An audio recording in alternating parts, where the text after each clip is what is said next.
میرے بچپن کی بات ہے، عمر تھی کوئی 8-9 سال. میں مسجد سے نماز پڑھ کے نکلا تو ایک بڑی بھی کھڑی تھی. مجھے کہنے لگی بیٹا ادھر آؤ. ان کی گود میں بچہ تھا، رو رہا تھا. کہنے لگی اس کو درود پڑھ کے دم کرو. میں نے درود شریف پڑھا، دم کیا. میں نے پوچھا اس سے کیا ہوگا؟ کہنے لگی کہ بچہ ٹھیک ہو جائے گا. ابھی یہ سارے نیک لوگ مسجد کے اندر ہیں، جب یہ سارے باہر آئیں گے تو اس بچے پہ درود پڑھ کے دم کریں گے، بچہ ٹھیک ہو جائے گا. اور واقعی بچے ٹھیک ہو جاتے ہیں. آج جو لائنیں چائلڈ اسپیشلسٹ کے باہر لگی ہوتی ہیں، بچوں کو لے کر لوگ بیٹھے ہوتے ہیں، پہلے یہ لائنیں ہمارے بچپن میں مسجد کے باہر ہوا کرتی. مغرب کی نماز کے بعد لائن لگی ہوتی، جن کے بچے بیمار ہوتے لوگ نکلتے، دم کرتے، بچے ٹھیک ہو جاتے. کیوں؟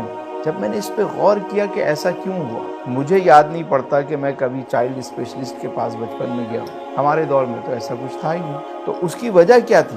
وجہ یہ تھی کہ لوگ تقسیم کرتے تھے. گھر میں تھوڑا سا سالن پکتا لیکن پڑوس میں تھوڑا سا ضرور بھیجا جاتا. گھر چھوٹے تھے لیکن دل کشادہ تھے. مہمان آ جاتے تو لوگ ایڈجسٹ کر لیتے تھے. ہم دیکھتے ہیں کہ لوگ تقسیم کرتے تھے. ایسا کیوں ہوتا تھا کہ سکون کیوں تھا، اطمینان کیوں تھا، لوگ بیمار کم ہوتے تھے؟ وجہ کیا تھی؟ وجہ یہ تھی کہ لوگ تقسیم کرتے تھے.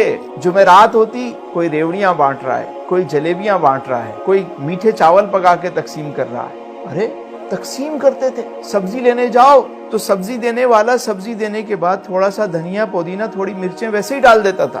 گوشت والا گوشت تولنے کے بعد ایک ہڈی، ایک بوٹی ویسے ایکسٹرا دے دیتا تھا. چاول والا تھوڑا چاول زیادہ ڈال دیتا، دال دینے والا دال تھوڑی ڈال دیتا. ہوٹل میں گریوی الگ سے مل جاتی تھی. اب سب کچھ کمرشل ہو گیا.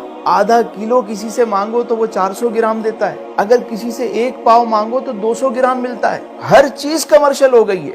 یاد رکھیے، اگر آپ کھانا تقسیم کریں گے آپ کا کھانا کبھی کم نہیں. آپ کسی کے لیے پانی کا بندوبست کریں گے، جہاں پانی نہیں ہے پانی کا انتظام کریں، آپ کے گھر کا پانی کبھی کم نہیں. اگر آپ لوگوں کے لیے کپڑے کا بندوبست کرتے ہیں، سردی میں لحاف کا بندوبست کرتے ہیں، آپ کے گھر کی عزت، چادر ہمیشہ محفوظ رہے. آپ کے تن کے کپڑے کبھی کم نہیں. آپ علم بانٹیں، آپ کا علم بڑھے گا. جو چیز تقسیم کریں گے وہ بڑھتی رہے گی. یاد رکھیے، جس کنویں سے لوگ پانی نکالتے رہتے ہیں اس میں تازہ پانی آتا رہتا ہے. جہاں لوگ پانی نکالنا چھوڑ دیتے ہیں جوہڑ بن جاتا ہے، کائی جم جاتی، اس پانی میں بدبو پیدا ہو جاتی. جو مال تجوریاں بھر بھر کے رکھتے ہیں اور اللہ کی راہ میں تقسیم نہیں کرتے، وہ مال یوں ہی رہ جاتا ہے. اچانک جب وہ مال نکالنے کی بات آتی ہے تو مال کے ساتھ ساتھ صاحب مال بھی نکل جاتا ہے اس صدمے سے.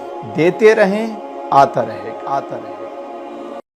دین کی بات پھیلانا صدقہ جاریہ ہے. ثواب کی نیت سے ویڈیو کو شیئر ضرور کیجیے. جزاک اللہ.